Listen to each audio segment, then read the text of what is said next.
हे तांदळाचे बॉबी पापड बघा किती तिप्पट चौपट फुललेले आहेत. अवघ्या अर्ध्या तासाच्या आत आपण हे बनवून तयार केलेले आहेत. कारण हे बनवण्यासाठी इथे आपण ना तांदूळ भिजत घातलेला होता, ना पीठ शिजवलेलं आहे, ना हे सुकवण्यासाठी आपण याला उन्हात सुद्धा ठेवलेलं होतं. तरीसुद्धा तुम्ही पापड बघू शकता किती कडक वाळलेले आहेत. आणि त्याचबरोबर तेलामध्ये घातल्याबरोबर हे पापड अवघ्या 2 ते 3 सेकंदामध्येच फुलून वर येतात आणि छान तिप्पट चौपट फुलतात. खायलासुद्धा अतिशय कुरकुरीत लागतात, खुसखुशीत होतात. तर हे झटपट तयार होणारे रेशनच्या तांदळाचे बॉबी पापड तुम्हालासुद्धा बनवायचे असतील तर हा व्हिडिओ शेवटपर्यंत पाहत राहा आणि आवडला तर व्हिडिओला लाईक करायला अजिबात विसरू नका. तांदळाच्या पिठाचे बॉबी पापड बनवण्यासाठी इथे मी 1 वाटी तांदळाचं पीठ घेतलेलं आहे. आता हे तांदळाचं पीठ घरी कसं तयार केलं ते सांगते. रेशनचा जुना तांदूळ घेतला, त्याला 2-3 वेळा पाण्याने चांगलं स्वच्छ धुवून घेतलं. त्यातलं पाणी पूर्णपणे निथळून मग त्याला एका स्वच्छ सुती कापडावरती 4 ते 5 तासासाठी फॅनच्या हवेखाली सुकवून घेतलं. त्यानंतर याला गिरणीतून दळून आणलेलं आहे. आता हे पीठ मी घरीच तयार केलं. तुम्ही याऐवजी बाजारात विकत मिळणारं पीठसुद्धा वापरू शकता. आता गॅसवर एक कढई गरम करायला ठेवलेली आहे. यामध्ये आपण घालूयात 2 वाटी पाणी. तर 1 वाटी तांदळाच्या पिठासाठी बरोबर आपल्याला यामध्ये 2 वाटी पाणी घालायचं आहे. गॅस मोठा ठेवायचा आणि यावर झाकण ठेवून पाण्याला चांगली एक खळखळून आपल्याला उकळी काढून घ्यायची. पाण्याला उकळी फुटलेली आहे. आता यामध्ये घालूयात 1 चमचाभर तेल. त्याचबरोबर अर्धा चमचा यामध्ये पापड खार घालूयात आणि चवीपुरतं आपल्याला यामध्ये मीठ घालायचं आहे.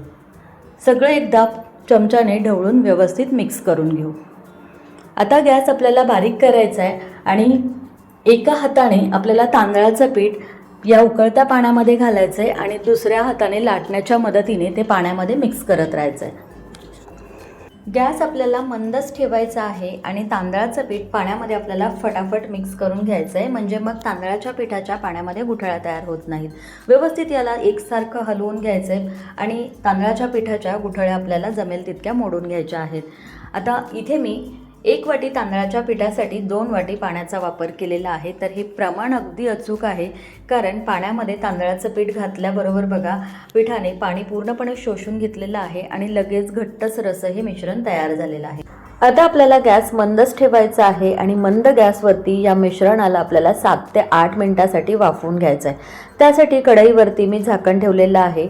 फक्त एक गोष्ट लक्षात ठेवायची आहे की आपण हे मिश्रण वाफवून घेत असताना दर 2 मिनिटांनी यावरचं झाकण काढायचं आहे आणि याला तळापासून हलवून घ्यायचं.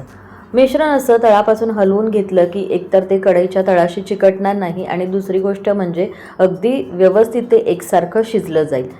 मिश्रण तळापासून हलवून घेतलं त्यानंतर हाताला थोडंसं पाणी लावायचं आहे आणि हे तांदळाचं पीठ हाताने असं घट्ट आपल्याला दाबून घ्यायचं आहे. असं व्यवस्थित दाबून हे पीठ घेतलं की म्हणजे मग पिठाला चांगली वाफ बसते. तर हे बघा, हे असं व्हिडिओमध्ये दाखवल्याप्रमाणे हाताला थोडंसं पाणी लावून पीठ आपल्याला असं घट्ट दाबून घ्यायचं आहे आणि पुन्हा एकदा यावरती आपल्याला झाकण ठेवून हे पीठ आपल्याला वाफवून घ्यायचं आहे. तर हे बघा जवळपास 7 ते 8 मिनटं झालेली आहेत आणि मंद गॅसवरती पिठाला मी चांगलं वाफवून घेतलं आहे. त्यानंतर तुम्ही इथे बघत असाल पीठ अगदी व्यवस्थित शिजलेलं आहे, छान फुललेलं सुद्धा आहे. याला तळापासून व्यवस्थित पुन्हा एकदा हलवून घ्यायचं आहे आणि पीठ आता व्यवस्थित शिजले त्यामुळे मी गॅस बंद केलेला आहे. आपण घेतलेलं पाण्याचं प्रमाण योग्य असल्यामुळे तुम्ही हे मिश्रण बघत असाल तर कुठेही पातळ किंवा खूप जास्त घट्टसर झालेलं नाही आहे. 1 वाटी तांदळाच्या पिठासाठी इथे आपण 2 वाट्या पाण्याचा वापर केलेला आहे आणि हे प्रमाण अगदी अचूक आहे. आणि तुम्ही इथे बघतच असाल की अगदी परफेक्ट असं तांदळाच्या बॉबीसाठी हे मिश्रण तयार झालेलं आहे. आता हे पीठ शिजलं आहे की नाही हे बघण्यासाठी हाताला थोडंसं पाणी लावून घ्यायचं आणि असं हाताने या पिठाला दाबून बघायचं. जर हे मिश्रण हाताला नाही चिकटलं तर समजायचं पीठ आपलं व्यवस्थित शिजलेलं आहे. गॅस बंद करायचा आहे आणि पुन्हा एकदा यावरती झाकण ठेवून हे मिश्रण थोड्या वेळासाठी असंच ठेवून द्यायचं आहे. म्हणजे मग हे आणखीन वाफेने व्यवस्थित शिजलं जाईल. आता हे मिश्रण थोडंसं थंड झाल्यानंतर आहे ना मी याला एका परातीमध्ये काढून घेतलेलं आहे. या पिठामधली थोडीशी गरम वाफ निघून गेली आणि हाताला सोसवेल इतपत हे पीठ आपलं झालं की मग याला आहे ना हाताला थोडंसं पाणी लावून मळून घ्यायचं आहे. म्हणजे मग पीठ हाताला चिकटत नाही. आता तुम्हाला जर हे पीठ गरम वाटत असेल तर अशा वेळेला एखादा ओलसर सुती कपडा किंवा एखादी प्लास्टिकची पिशवी घ्यायची, त्यामध्ये घालून सुद्धा हे पीठ तुम्ही मळून घेऊ शकता. तर इथे बघा हाताला थोडं थोडं पाणी लावत हे पीठ छान असं मी एकसारखं मळून घेतलेलं आहे आणि मस्त असा या पिठाचा मऊसूत आपला गोळा तयार झालेला आहे। हे पीठ मळत असताना तांदळाच्या पिठाच्या यामध्ये गुठळ्या अजिबात राहता कामा नये, व्यवस्थित हे पीठ आपल्याला एकसारखं चांगलं मळून घ्यायचं आहे। आता लगेचच आपण आहे ना याचे बॉबी पापड बनवायला घेऊयात।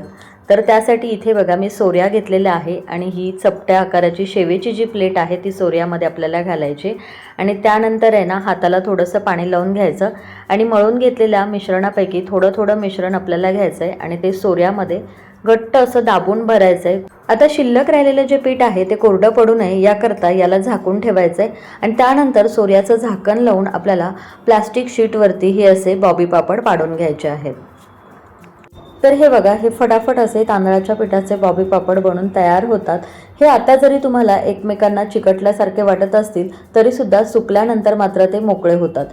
अगदीच तुम्हाला हवं असेल तर तुम्ही 1-2-3 तास हे पापड सुकल्यानंतर याच्या प्रत्येक स्टिक मोकळ्या करून घेऊ शकता।